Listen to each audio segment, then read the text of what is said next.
ensure that we are dealing with issues of discrimination that exist in the basic education sector. And so we are decisively dealing with those by ensuring that the constitution of this country is upheld, and that all the policy and legislative frameworks of basic education that talk to issues of equality and dignity and respect for all and access for all of those are adhered to. But also so that we're able to give a due diligence in terms of the instruments and tools that we make available to schools so that they are able to facilitate more access to children who have got disabilities. What we want to see is the delivery of a human rights compliant basic education that pushes all our children so that they're able to access education and they thrive in education. I speak here not only as an official of the Department of Basic Education, but as a parent myself of a disabled child.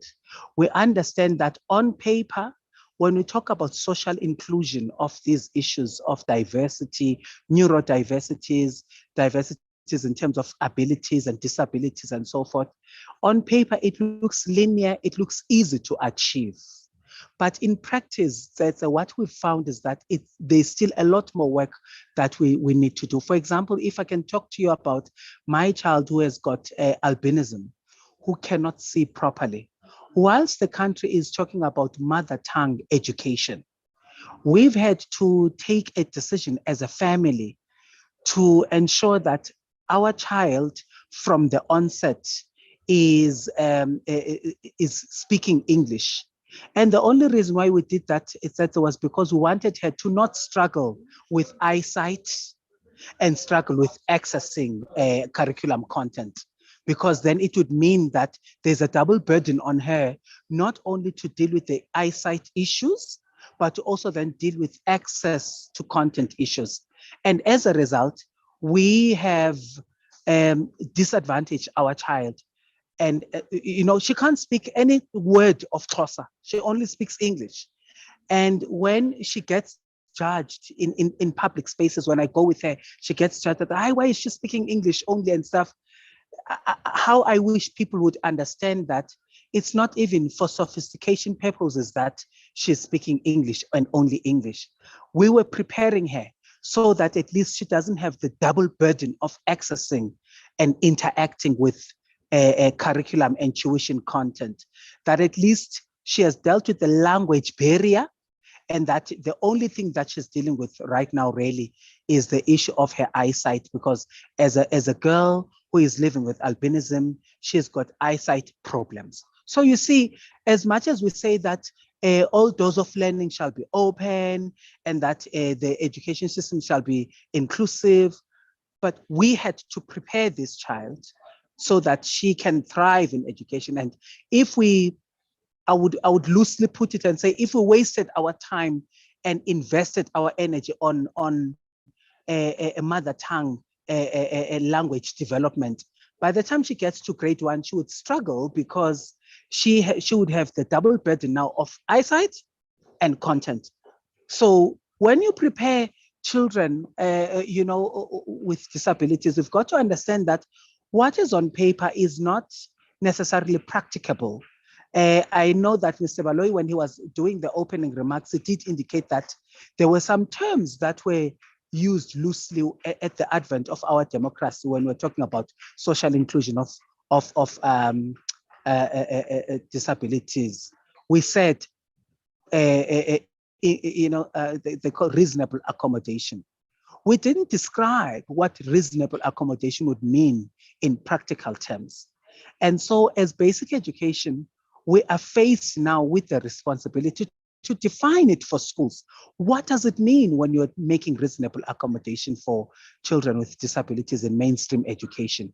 What does it mean when you refer for specialized care and support when it comes to children with disabilities? And so also, what does it mean for the system? How do we reposition our thinking, but also the sector-wide approaches to innovation and modifications, so that children can access education. But most importantly, my interest in the whole conversation that is about affirmation of the rights of the child, irrespective of who they are and irrespective of the rights of the diversities that they bring.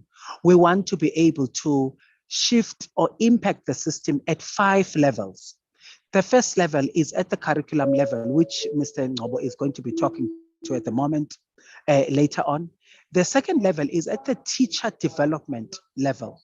We need to be able to give skills and knowledge and attitudes to teachers and educators so that they are able to teach in diverse environments that not only have able-bodied people, but also people living with disabilities, and be able to teach in those environments with the skills that are necessary, so that the skills for diversity management in disability are not only given to educators that are necessarily working in special schools or schools of learners with special education needs, but it should be a skill that every educator possesses, in fact, because it is a social responsibility matter to be able to navigate your professionalism through a diverse environment that also has got a disability. That's the second thing. The third thing we want to do is to ensure that our learning and teaching support materials do not perpetrate prejudice against people with disabilities. We've got to ensure that the content that we put when we tackle issues of disability in our learning and teaching support material, it does not perpetrate discrimination and related intolerance against disabled people, but also that our learning and teaching support material is representative of people with disabilities. It would be nice for children who are using wheelchairs, when there are illustrations in textbooks, to see other children who are using wheelchairs there. It would be nice for my daughter, Gabo Entle, to see illustrations of children or human beings living with albinism in our illustration, so that we drive a representativity agenda in our learning and teaching support material. The fourth one that I'd like to mention is around co-curricular programming. When we set up co-curricular programming, we've got to ensure that children with disabilities will be able to participate in extramural activities, and that they will not be limited by the fact that they've got disabilities. And so we're working very closely with Ms. Ngcobo to ensure that there is a cross-pollination of efforts between our units, that as we set up these co-curricular programs for mainstream education, that the co-curricular programming does also then reach learners with special education needs. More recently, we were talking about how we ensured even the care and support package that we provide in schools does reach schools with special education for learners with special education needs.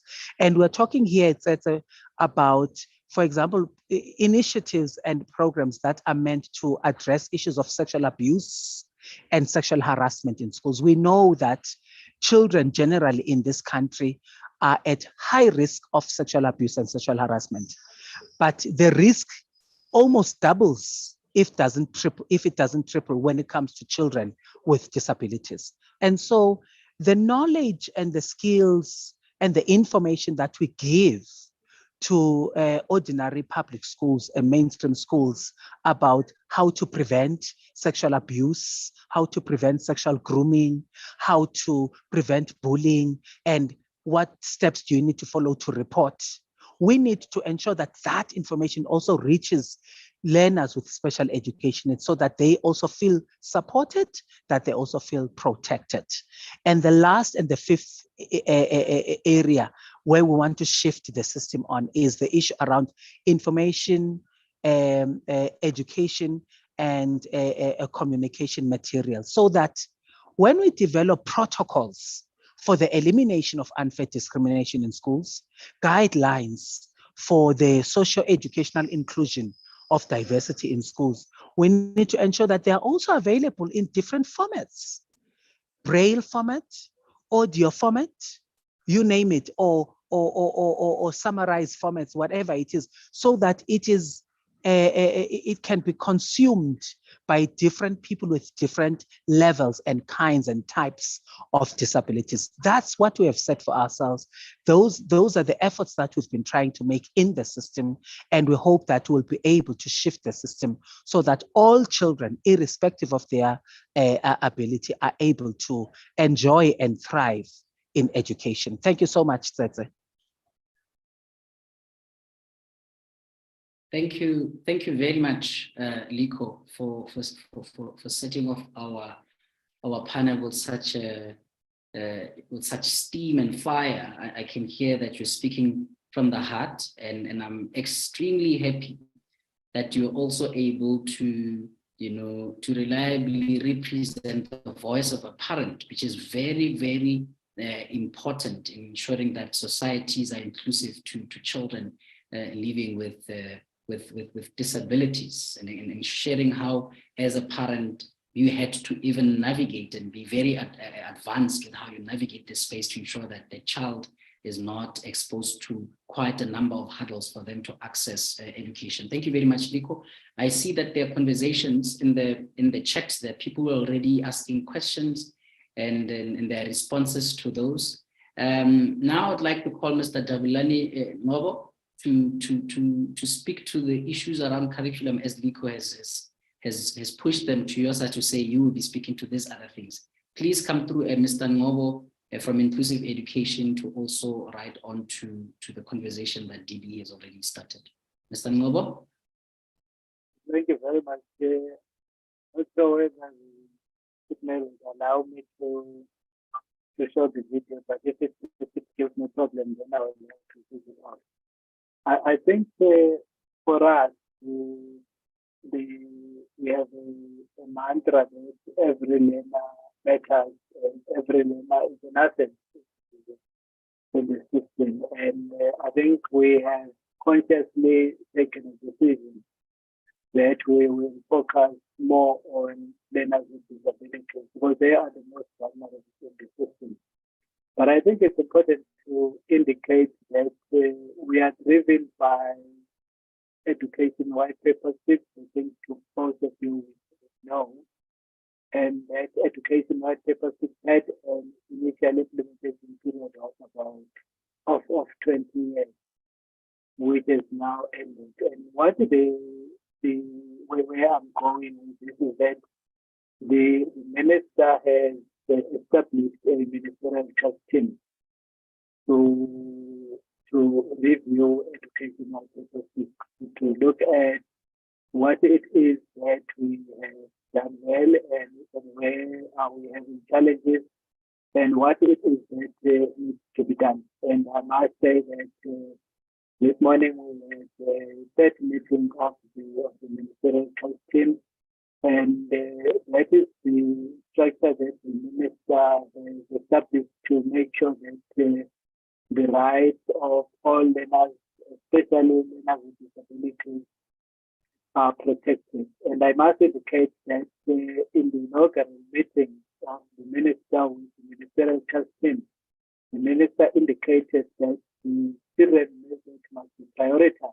Whatever the ministerial trust team does, learners with disabilities. So that has been the brief. So in the deliberations of the ministerial trust team today, we could see those threats coming out. And I must say that supports that kind of work. So I'm providing here an overarching framework that we are setting up to make sure that the learners are enjoying their lives. And I must indicate that we have in the system the most vulnerable learners, and we think that the most vulnerable learners in terms of learners with disabilities are actually those with intellectual disabilities. And you will know that we have those with severe intellectual disability, those with profound intellectual disability, and those with mild intellectual disability.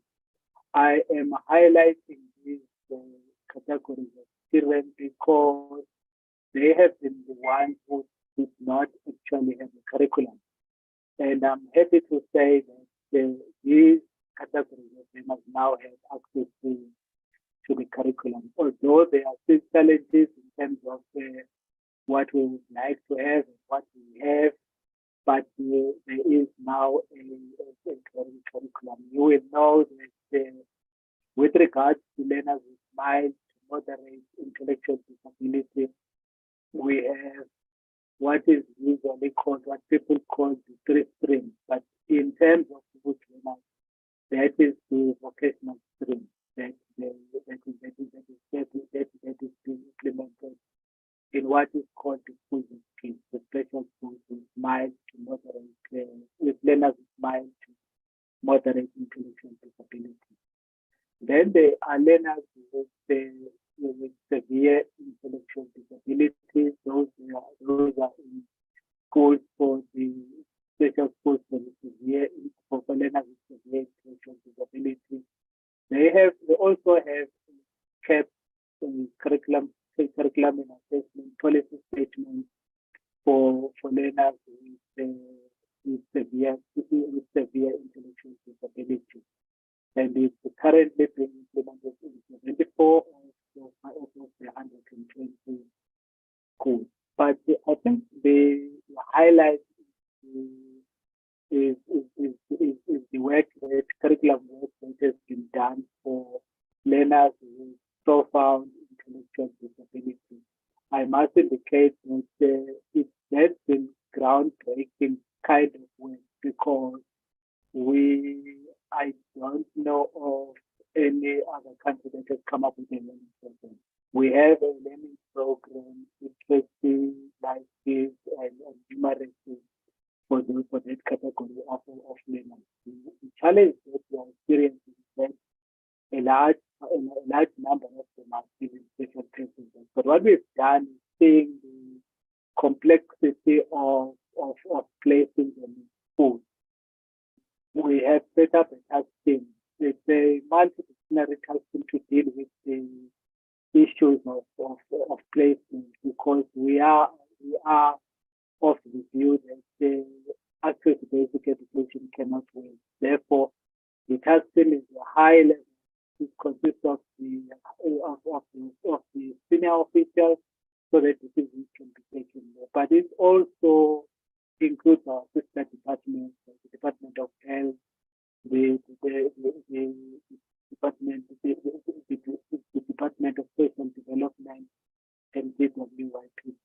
But also in the pipeline, we have also realized we need to include the Department of Transport in the testing, because there are implications for transport in the placement of learners. I must indicate that in the placement of learners, in the placement of these learners, we already have some emerging good examples coming out from provinces such as Western Cape, KwaZulu-Natal, and Gauteng. I think in terms of the curriculum, I think I should highlight those, because those are the most vulnerable. But I think also what I must indicate is the fact that the South African Sign Language is now one of the official languages. But I think people will remember that this is work that started with the Department of Basic Education offering sign language, South African Sign Language as a subject in school. There are challenges, but we've made a lot of ground in terms of ensuring that because there is now material NTSM for SASM, but there is also we've made a lot of we've made a lot of strides in terms of the NTSM for all the learners with disabilities, especially that with learners who are blind, we've got a dedicated focus on them, the workbook, the textbooks, and the master copies. They are now all in place. What used to happen with the master copies is that they used to be produced by one organization in Western Cape. But what Department of Basic Education did was to procure them, purchase them from that organization, so that we can save the government in terms of provinces. Because provinces were buying them individually but the Department of Basic Education procured and bought them, and these are now accessible to all the provinces. But you will stop me if I'm taking another time, because there's quite a lot. But also there is work happening with regards to ensuring that we can identify, intervene early where learners are experiencing challenges. We have a policy that was promulgated in 2014, the policy on fear. We've trained quite a number of teachers and CTRs, and we've started training early childhood development practitioners. And that is informed by the principle of early intervention and identification. And we are also taking advantage of the fact that the ECD is now with the Department of Basic Education. So we see that as an opportunity to strengthen our mechanism on early identification and intervention. We have taken a conscious decision to focus on the foundation phase including foundation phase grade 1 to grade 3, because the thinking is that the challenges that learners experience don't usually come up later. They come up early, and if we identify them, it's easy to make sure that the learner doesn't then proceed with the backlog. But also in terms of teacher training, so that everything boils down to a teacher. We have what we call specialized training for teachers. Specialized training has to do with those areas that we identify as specialized. And this is part of our annual performance plan. It means that there is an indicator that we report on every quarter, every end of the year in terms of this. So we've trained in a range of specialized areas, including autism, brain, South African Sign Language. But we've realized that other learners are experiencing other areas other than areas related directly to disability. So we have included what is called other inclusive programs, where we see that numbers growing. And I must indicate that what informs them is that learners with disabilities are not only in special schools, they are also in mainstream schools, public schools. Therefore, teachers need to be capacitated in terms of supporting them there. But we're also working with the higher education institutions, which offer various courses in respect of the support for learners with disabilities. I could say for the University of Pretoria, we have them specialized in intellectual disability. The University of Grant, they are specialized in deaf on the education for the deaf children, because they've got a deaf center. They've got a range of initiatives. But we are also piloting what is called Teaching for All to capacitate teachers. It's an in-service, but also the initial teacher training program that tries to capacitate teachers for teachers to be able to respond. There is already 2 reports. There is an evaluation report of that program that is already available in public. There was an initial report in terms of the situation analysis, but we now have evaluated report, and this is being piloted in Western Cape, and we have also made it available in with access to it for teachers in other provinces.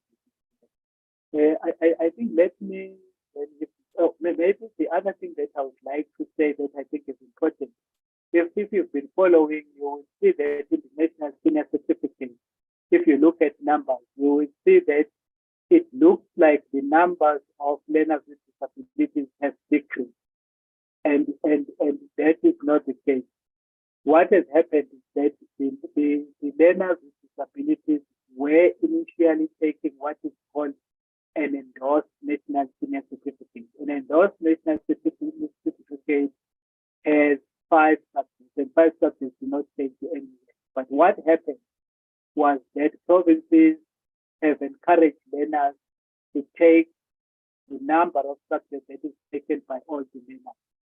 That is why the interest disappeared. It's a very good move because that is what we would like to see for all the learners, for all the learners, especially learners with disabilities, because they must also be able to get into university and be able to pursue whatever career they like to pursue, like any other child in South Africa.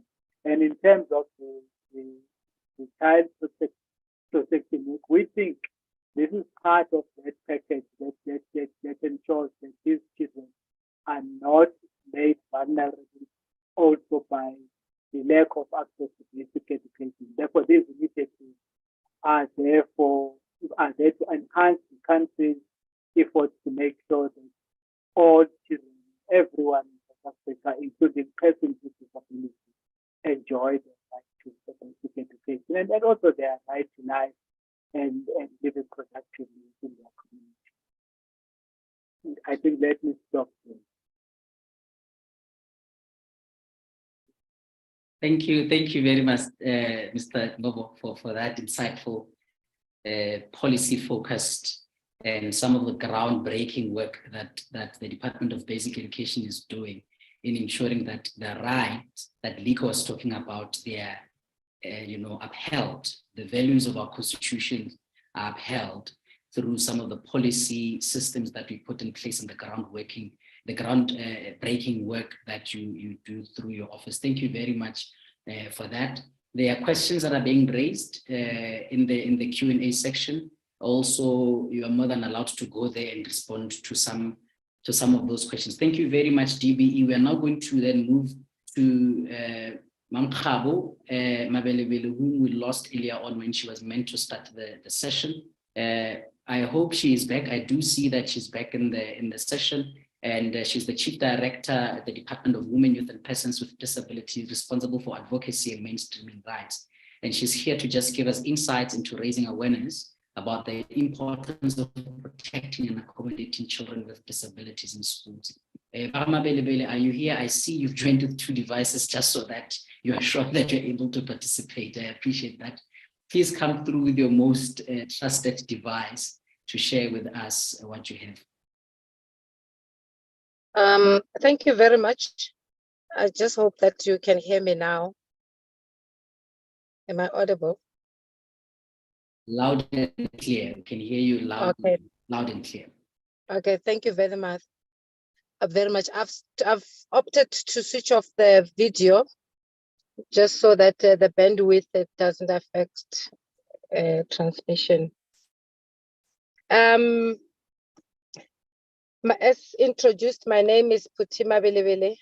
I'm from the Department of Women, Youth and Persons with Disabilities, responsible for the rights of persons with disabilities in the Advocacy and Mainstreaming Chief Directorate. First, let me appreciate the hosts and the chairperson, Mr. William Baloyi, and also the colleagues that are on the panel, and also the organization, Ms. Tarina Wenzel, that is also a stakeholder of ours, but also that is Scott. We're looking forward to her inputs also. And to appreciate the presentation by the colleagues from the Department of Education, Basic Education, especially because we do work hand in hand, and we have had some partnerships on particular programs that we are rolling out, and also by virtue of our mandate, having to also work with them to also look at the white paper 6, which is around implementation of the inclusive education, but also on several programs where we were reviewing progress in terms of how far we've gone in terms of providing inclusive education in South Africa and ensuring that children with disabilities also have access to education. I'm from the Department of Women, Youth and Persons with Disabilities in the Presidency, with a clear mandate to ensure that the policy and legislative environment responds to ensuring that all children, and in line with our branch, that children with disabilities are also recognized and their rights are upheld as with those of all other children in society. I will talk first from the policy and legislative environment to say that South Africa is a signatory of the United Nations Convention on the Rights of Persons with Disabilities, and Article 7 of that UNCRPD requires that state parties take all necessary measures to ensure the full enjoyment by children with disabilities of all human rights and fundamental freedoms on an equal basis with all other children. In all actions concerning children with disabilities, the best interest of the child shall be a primary consideration.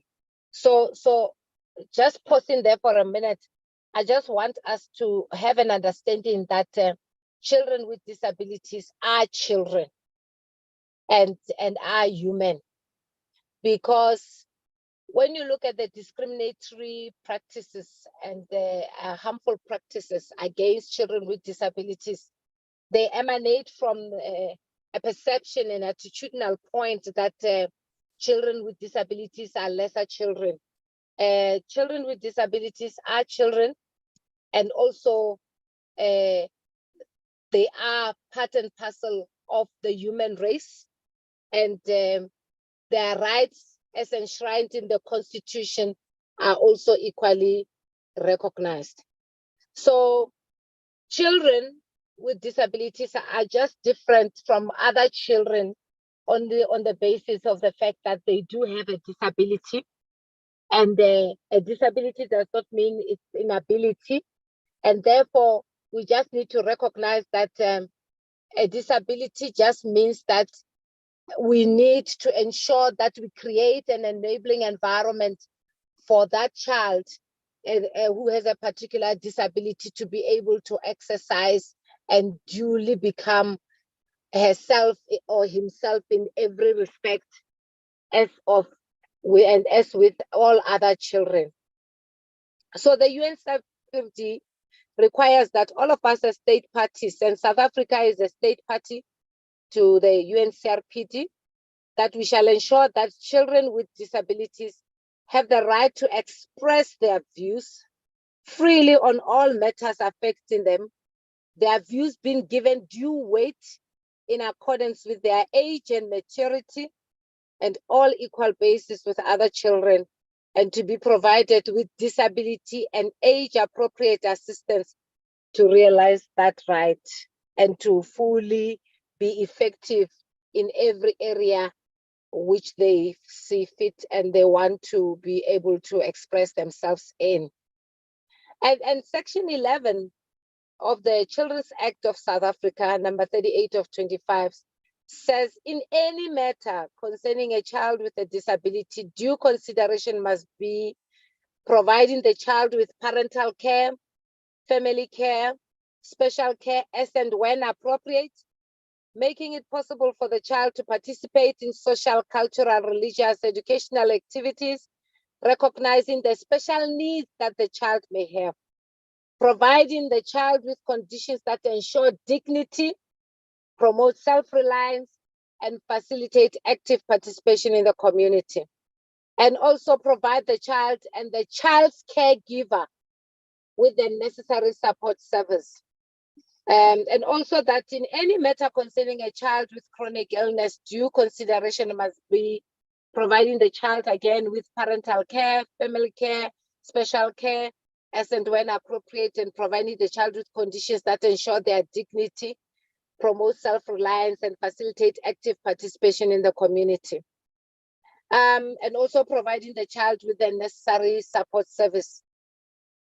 So a child with a disability or chronic illness has the right to be subjected to medical, social, cultural, and religious practices that has the right not to be, my apologies, has the right not to be subjected to medical, social, cultural, religious practices that are detrimental to their health, their well-being, and their dignity.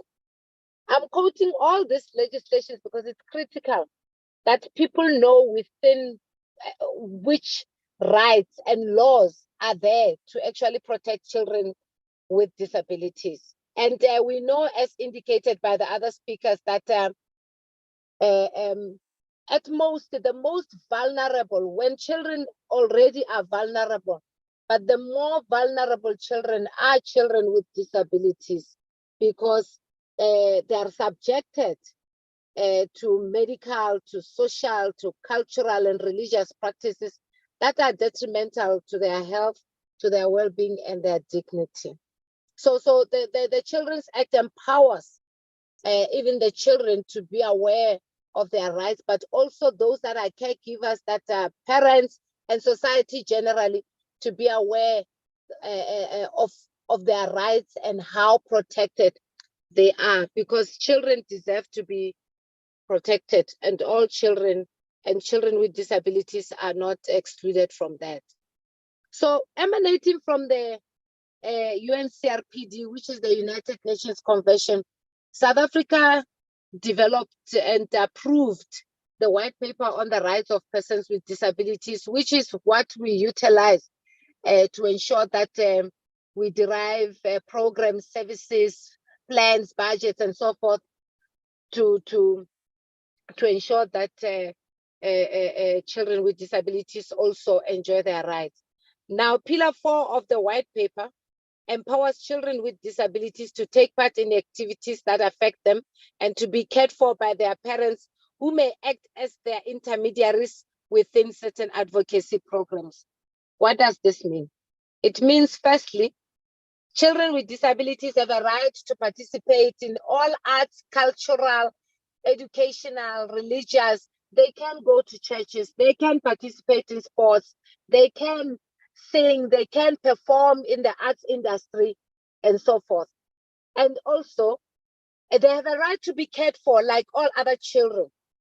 Where the children do not have parents, foster care, they have a right to it. They also have a right for parental care. Where there are parents, their parents should also care for them as other children are cared for. That is their right. So also that their parents of children with disabilities, who are a very critical stakeholder of ours, may act as their intermediaries, because we know that there are certain legalities that the children cannot get into. And same as even other ordinary children who have parents as their intermediaries. But for children with disabilities, we also do recognize organizations of parents of and for children with disabilities, and also support their advocacy programs.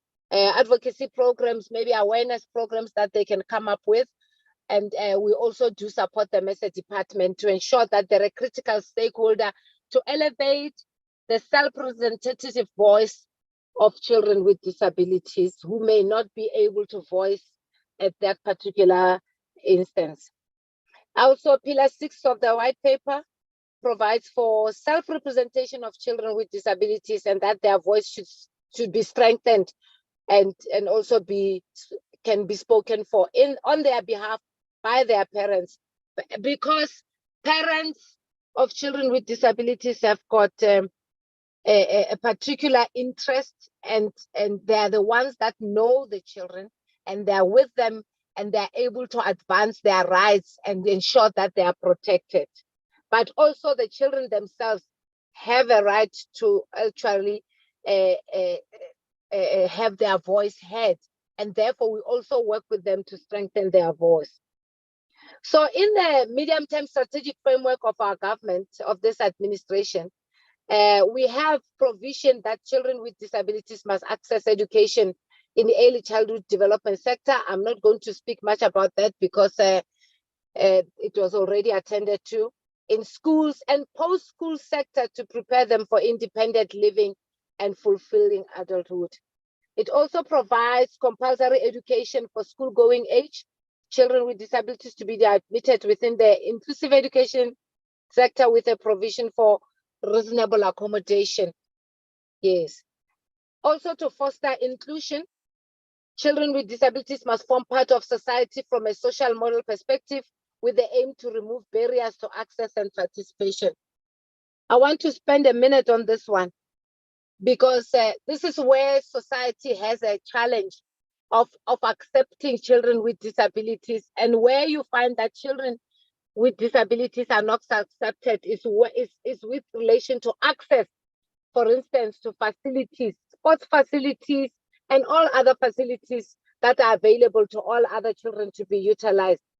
So it's this discriminatory, this attitudinal barriers, and even communication barriers that we are working on advocating for, and doing our best to mainstream for disability inclusion in different programs and areas of society, to ensure that we remove these barriers, that when there is a sports ground, also children with disabilities should be allowed to participate and play in the same ground with all other children, and all done in the spirit of social cohesion. Because even the ordinary children without who have no disabilities have to interact with children with disabilities, and children are susceptible and normally do want to be together, but we find that sometimes it's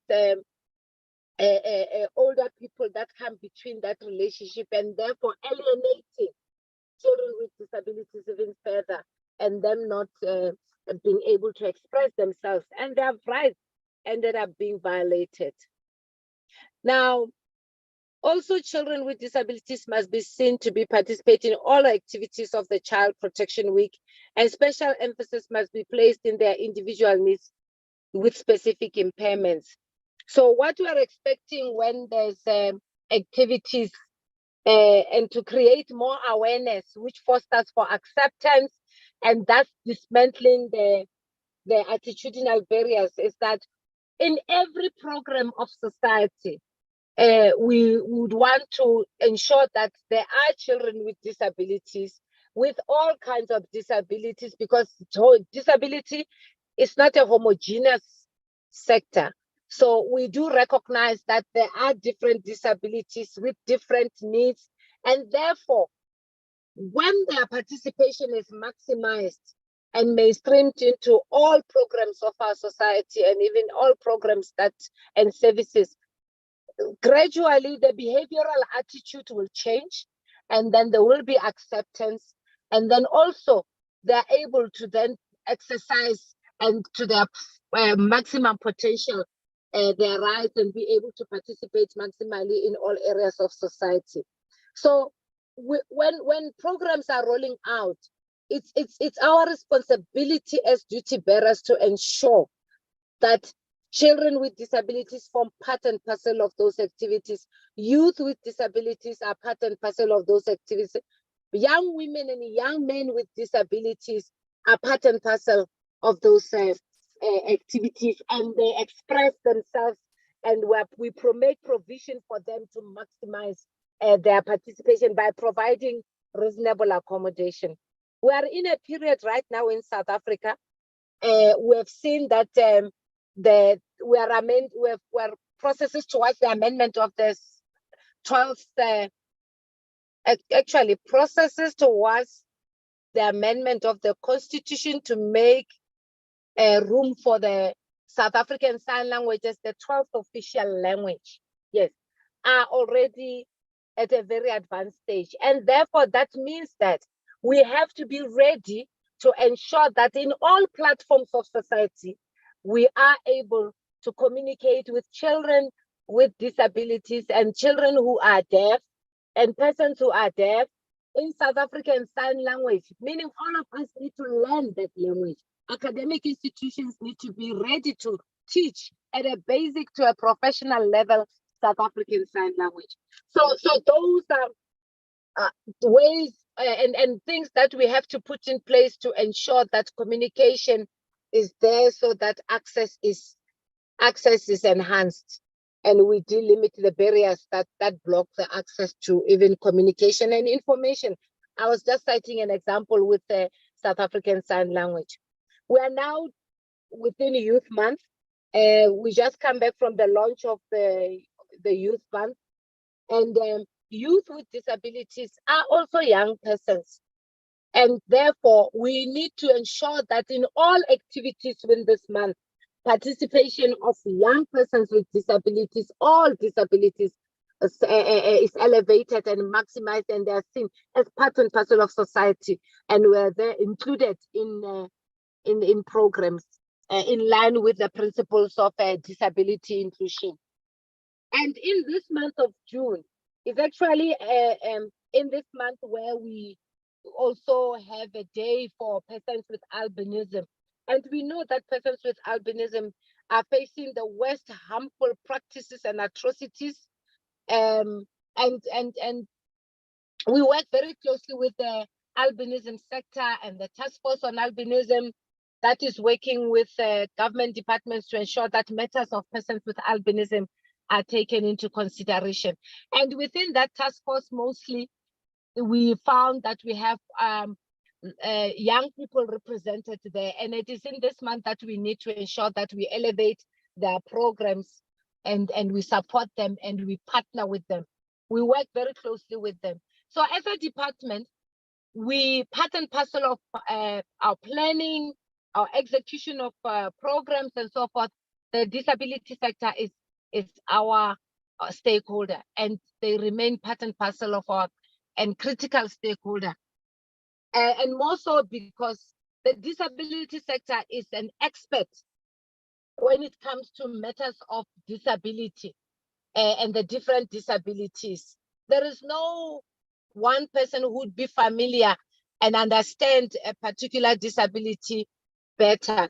So it is important that as duty bearers, we work with the disability sector and we make them part and parcel of our stakeholder forums at levels of decision making and so forth, so that whatever program that we come up with is disability inclusive. Yeah. So let me pause there and just thank everyone and say Happy Youth Month. Let's commemorate and celebrate Youth Month. There's lots of contributions that the disability sector also played their role in us today being able to celebrate and commemorate Youth Month in this year 2023. So in all our programs, let's ensure that the disability sector is there. But of importance is to build confidence in our children with disabilities and ensure that they participate in all segments of society. Thank you very much.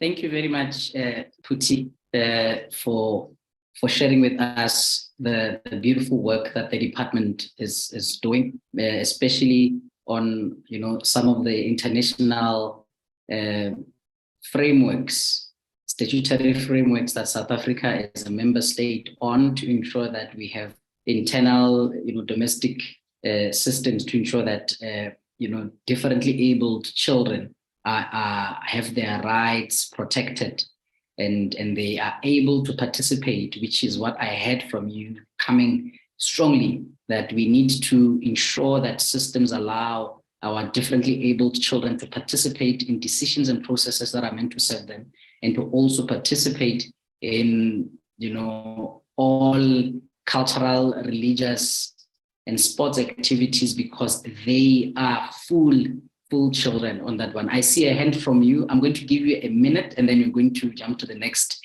speaker. Phuthi. Yes, thank you very much. I just thought it's important that I correct this also even for our attendees. The acceptable terminology for identifying persons with disabilities is persons with disabilities. We do not call persons with disabilities persons living with disabilities, because when someone lives with something, it means that they can have it this minute and they can not have it at a particular time. So that understanding. But also we don't have different able people. So it's just persons with disabilities. But yes, we will be publishing a manual on basic acceptable terminology for all of us as society, so that we're able to clearly identify persons with disabilities and the different disabilities. Thank you very much. I thought I should just make that point. Thank you. Thank you. Thank you very much, Puti, for that. We all learn as we go.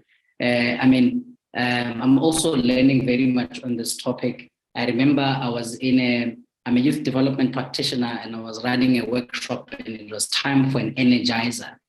And, we were doing a physical activity energizer, where the song goes, "I will make you fishers of men." And when we sing the letter F, the females must stand to the letter M, the males must stand.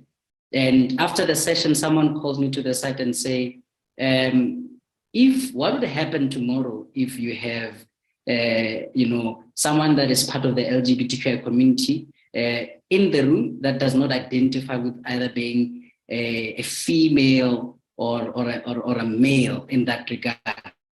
So there's quite a number of things that I think all of us in all our little corners and spaces that we're doing, we need to be further educated on to ensure that we are part of this work going to be inclusive in our interventions and approaches. Thank you very much, Puti, for that. Let me now call Terina Wenzel Dutoit from the National Council for People with Disabilities.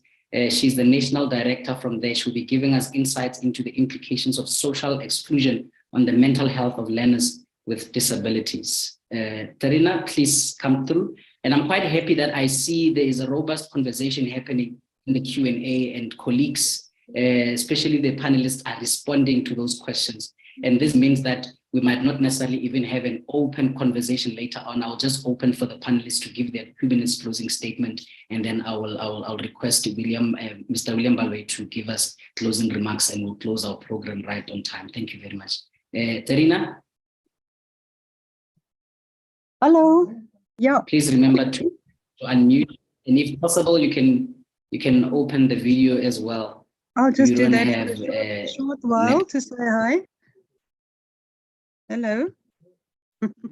Just to say hello, and then I'll switch it off again to save bandwidth and all those other things that comes with load shedding and with technology. Thank you so very much for this opportunity. No, I think it's absolutely fantastic that government and us as civil society can take hands when we discuss such important matters, especially since it's Child Protection Week. Obviously, there's a whole lot of things that one can say around this. The topic is the impact that it has on people's mental health. And I want to be very brief in saying that obviously a lot of people would have heard, I don't know if it's a cliche or a saying that says that the wealth of a country or its well-being gets measured on how they treat their most vulnerable people. And I think when we look at children with impairments, then definitely so. It's people who are very vulnerable. And also if it's Black children who have also not had proper opportunities for education, then we here talk about compound marginalization and exclusion, which just basically means you are being excluded because of your disability, but you're further excluded because of your race, you're further excluded because of your gender if you're a girl child, and further excluded most probably because you come from a rural setting and you've got little access to information. So having said that, obviously the mental health of our country and our education system and us as organizations working in this field, civil society, cannot be all that good if we see what's happening to our children with disabilities. So therefore, we feel that it's better to look at solutions than to reiterate the challenges and the exclusion and the problems, so that we rather look at what can we do to better the mental health. And I cannot say enough about that without sharing with you a few programs which we are doing, some of them in partnership and some of them with or without government, but we are strong believers in partnerships, and that partnership brings a lot more impact because none of us can do it alone. And there's such a wealth of information in the private and public sector, so that for civil society organizations to try and do things on their own is also not the way to go. And then obviously the parents of children with impairments, and then obviously adult persons with impairments who's maybe been there, who knows what it feels like, who understands exclusion and really can, with honesty and from the heart, speak on behalf of children with impairments as well, and in some instances, even a bit better than what some parents could do that. And I'm not going to point out various groupings of impairments, but I'm sure people in this sector will understand what we mean. It's not always the case, but in certain cases, adults with impairments really do know better than what anybody else knows when we look at the future and the planning for children with disabilities. One of the things I want to mention now that it's Child Protection Week is that we specifically work quite a lot with children that has been victims of violence, whether it's domestic violence or other types of violence. And it's not just the girl child, it's also boys with impairments. And it's unfortunate that the systems of justice and even the police system and so on, there's still the ignorance and the perceptions, as one of our speakers earlier said when we opened, that children with disabilities do not have the same rights and that are lesser. So it's very much more difficult for somebody fighting for the rights of a child to get into the system, to get that child in, than what it is for somebody fighting for another child. I do remember quite a few times when I drive and I listen to the radio and I hear how quickly perpetrators are caught when it comes to light that somebody, a child without a disability, has been raped and violated. And obviously we are extremely, extremely happy if that perpetrator is caught very quickly so that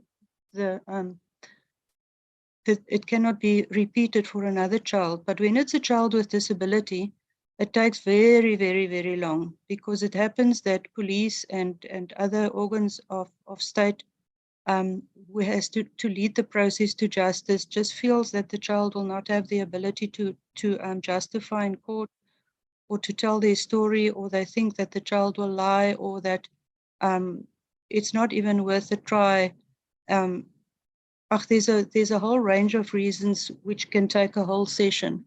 So it takes us extremely long to just get to the point, in most cases, I want to say, not every now and then, but in most cases, to just get the police to take the case. And then sometimes you have even parents that are very scared and that feels that already they are looked upon funny by the community because they've got a child with a disability. So they sometimes don't even give their own cooperation. And they're scared that they're going to be left by, I'm not saying a woman or a man, yeah, but one of the parents might be scared that the other parent will walk away and so on, because the child couldn't protect themselves or they were too vulnerable. So just getting the case to be taken is a very big challenge. And then now the police has taken the case and it's gone that far. Now you get to the organs of justice. I kid you not if I tell you we are training court preparation officers. These are the people in court who support the witnesses and who explains to people how court works and who gives emotional support. And if somebody's been in court for the first time, or if they've been through emotional trauma, these court preparation officers are there to make sure that the person is looked after, but that the processes of court is followed. So unfortunately, there's no knowledge about disability generally that's going around. So the court preparation officers are extremely grateful for this training. They come in their masses. The only thing is that there's no budget for it from government. We've written to the NPA, we've written to various places, but nobody funds this type of training.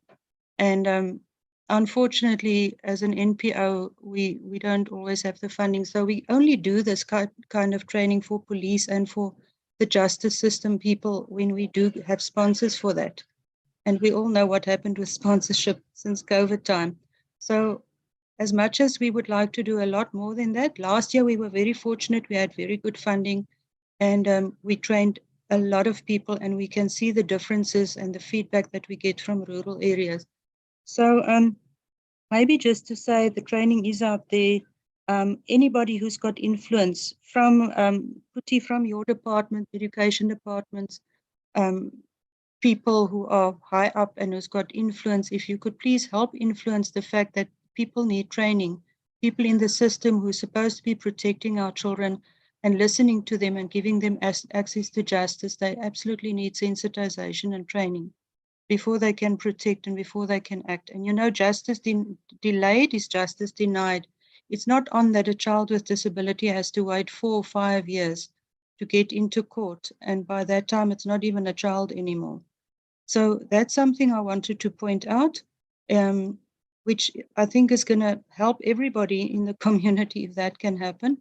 Then on another point, we get as a civil society organizations loads and loads and loads of emails, calls, WhatsApps, newspaper articles getting forwarded to us about children with disabilities who are simply not in school because they don't have an assistive device.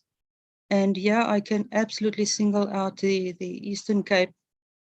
There's very bad shortages of assistive devices and especially wheelchairs in many rural areas. At the moment, I think the Eastern Cape is the worst. We've just been fortunate that somebody pointed out to us that there are people who want to fund in the Northern Cape, and we're busy putting that whole thing together. And the needs are just streaming in of children and youth needing wheelchairs. But we all know in the Northern Cape, we've got the scenario that there's not enough schools, special schools, and we know the policy not to build special schools, but to put kids in mainstream schools. Unfortunately, mainstream schools do not really cater or do not have the know-how or do not have the right attitude. So yeah, we really, really try and work together with Department of Basic Education, but also we work with the Human Rights Commission, who in some provinces are really great and in others very weak. So the issue of no schools is another very big issue, or schools that are not appropriate or do not know what to do. There's so many things that one could mention. There's not enough time for all of that.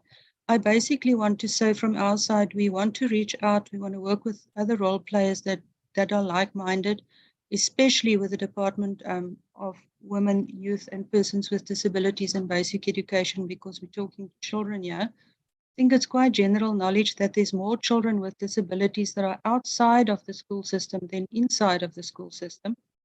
There's a lot of community members who start these little informal centers of and for children with disabilities in various communities. In some provinces, the Department of Health gets involved and they provide like OT services, speech therapy services, physiotherapy services, and there's a sister that comes around.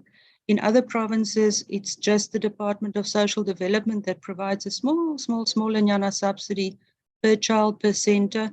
And that little bit doesn't even cover for a nappy, let alone the food for the child.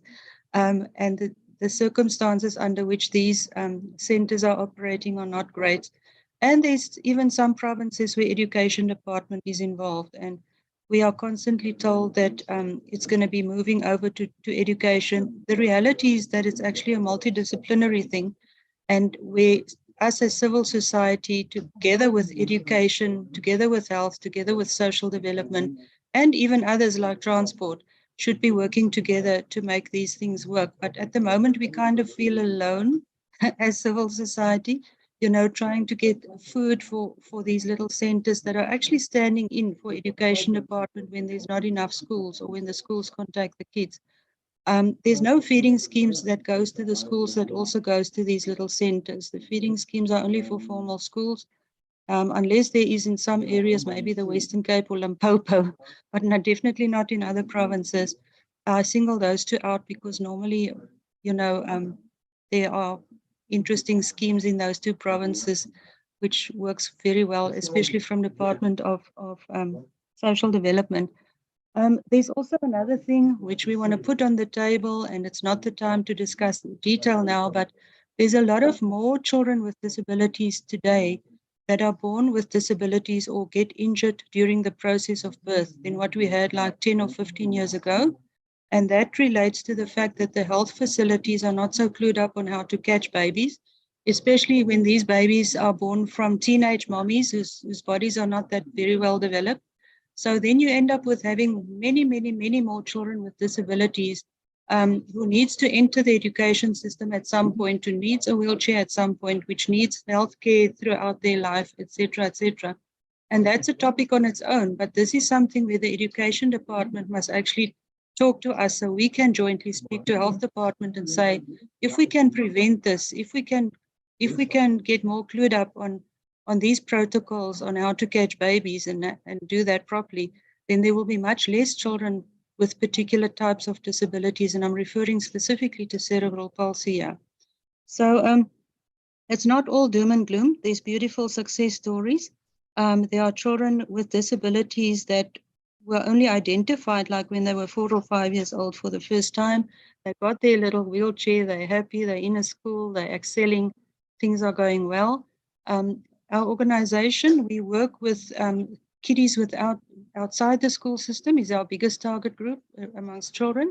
Secondly, kids who are in special schools. We work with more than 600 special schools in the country, and there's a lot that we don't even work with because there's so many.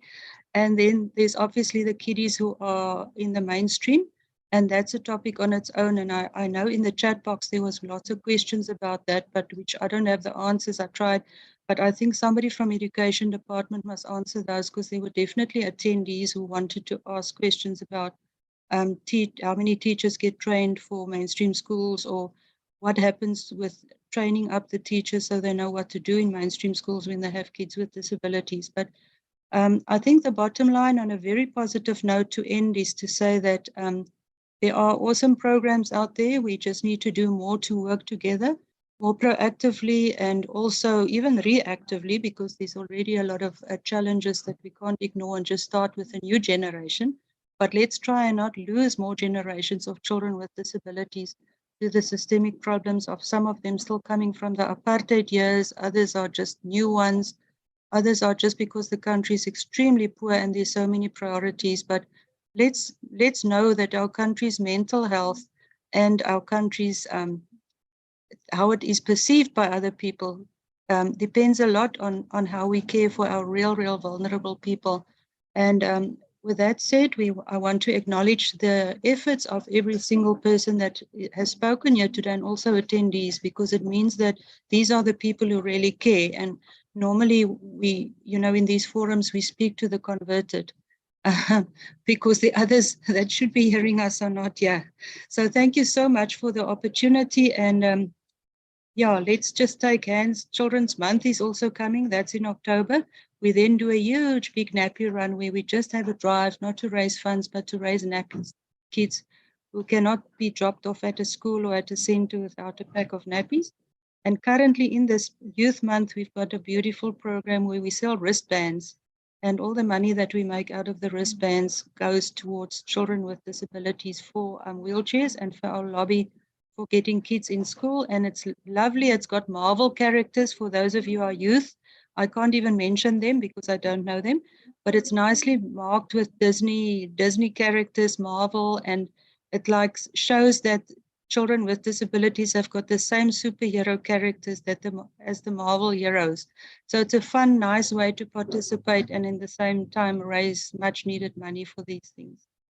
Thank you, Mr. Facilitator. You've got such a difficult job with this technology. I hope I was audible. Thank you very much, Serena. And we're also privileged to have civil society in the conversation, which really shows that indeed in partnership there is more impact. The work that you're doing with the justice system, providing capacity building to ensure that when children with disabilities and their families need to report cases, they are received and handled with care. And with all the other issues that you're raising, that would include even the Department of Health. So we are very privileged to also see the beautiful work that civil society is doing in partnership with government. Colleagues, this conversation is going to continue. And Dr. Baloyi did mention when we started that there's going to be invitations to take media interviews so that we can proceed and continue with this conversation to reach those that might not be as converted as we are, because I hear that we might be speaking to the converted in this platform. I see that there are conversations also happening in the Q&A. I would like to be very careful and not open a can of worms and request the panelists to respond to this, because I see that they have responded to this question. Terina, the Celeste Matros is asking for your organization and the link to the website, if you can jongane. I think it comes after the two presentations that were just given here. And someone says, hi, Liko, I heard you loud and clear, but the challenge was with Jabulani Ngobo's presentation. I think maybe they did not hear Jabulani's presentation very well. The audio was not clear on some parts in his presentation. There's no problem, colleagues. Now, let me give my panelists a challenge as we're moving towards closing this session. I would like to give an opportunity to each of the panelists, 2 lines, 2 closing lines.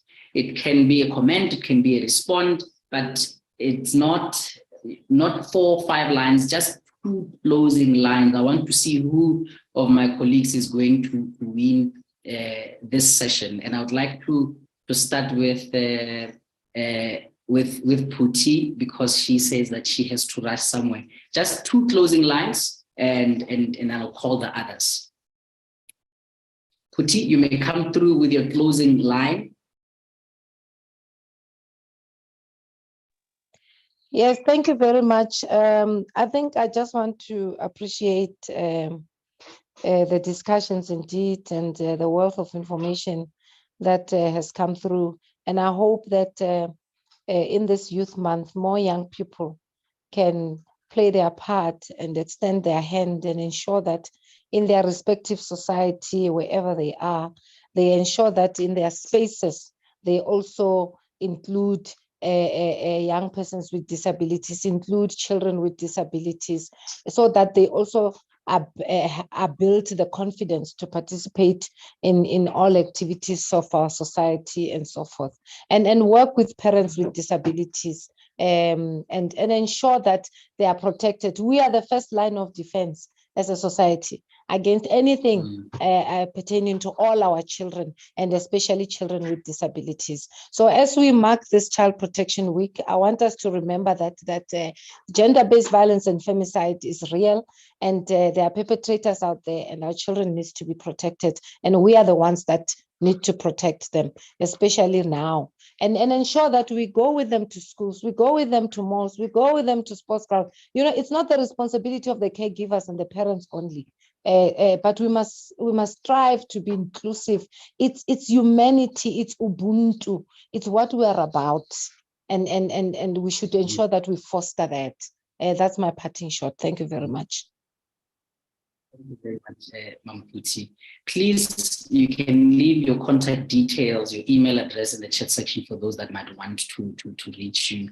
Mr. Jabulani Ngobo, your 2 lines, your closing remarks, quick 2 lines. Thank you, Facilitator. I think ours is that every learner matters, and I think that a society in which learners have to be protected need to be look at itself, look at its image in the mirror and think deeply. Thank you. Thank you very much, Mr. Ngobo. Liko, your 2 closing lines. I keep getting kicked out, so I hope you can hear me now. My request would be, let us organize ourselves in the disability sector like the HIV sector is organizing itself.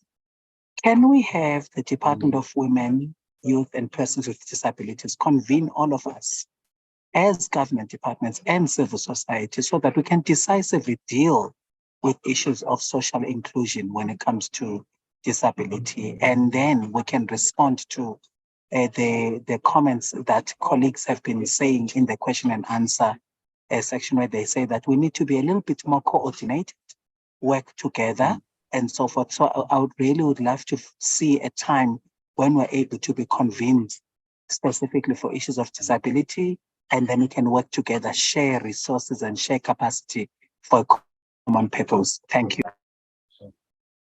Thank you very much, Liko. I'm glad that you're also having some recommendations on a way forward to strengthen the work that we as civil society and government can do jointly on that. Thank you very much, Liko, for that. Terina, please come through with your parting shots, 2 lines. Very quickly, there is on the 8th and on the 9th of June, there is a 2-day workshop exactly where the whole disability sector, as well as line departments and the focal persons who deals with disability will be together. I think it's coordinated by the Department Women, Youth and Persons with Disability. So there is indeed such an opportunity. From my side, I just want to say thank you for everybody who works in this field. There's too few of us, but if we all work together, then we can make huge impact. Thanks for the opportunity and for the wonderful attendees and participants. And I hope we can have more of this from the department and learn from each other. Thank you. Thank you very much, Terina. I hope I did not leave anyone out. Now I would like to kindly just request the Chief Director of Media Engagements from GCIS, Mr. William Baloyi, to give us the closing remarks as we close the session. Mr. Baloyi, I hope you're still with. Yeah. No, thank you very With much, us. Tate Tliani. Let me thank you very much for facilitating this discussion so well. My sincere thanks also to the panelists, Terina, Kuti, Jabulani, Liko, and the other participants that are here.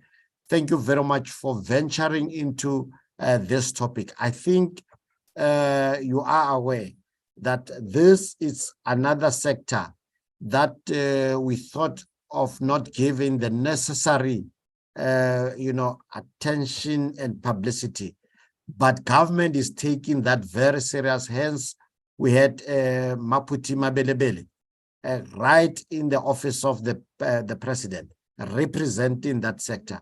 So we thought also from our side as government communication services, we should play that active role of making sure that we interact with the relevant participants.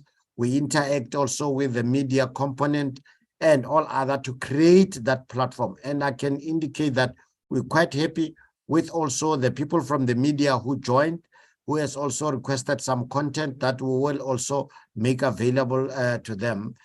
To us, this is not only for this Child Protection Week, as Puti was indicating, also other issues that have been done. We will make sure that further we amplify this issue going forward. I want to take this opportunity to thank you, thank you very much. We are going to share the recording also with the social development because they have shown an interest in certain aspects, and we will be sharing the recording with them. On that note, let me repeat also our request that don't be surprised, especially the panelists, when we contact you as and when there are requests for interviews after the packaging. On that note, thank you very much, and thank you very much, Matsitsebale. Even tomorrow when we call for your services, colleagues, be available. Thank you very much. Thank you very much, Mr. Baloyi. We are together. I have nothing more left to say. We went above time by just 5 minutes, so let me not keep you here any longer. Thank you very much, colleagues. And we will be in contact with you for media engagements. Let us keep on preaching the gospel and ensure that all in South Africa and beyond know the role that they need to play in making sure that we are building an inclusive society for all living with disabilities. Thank you very much, colleagues. Enjoy. Bye-bye.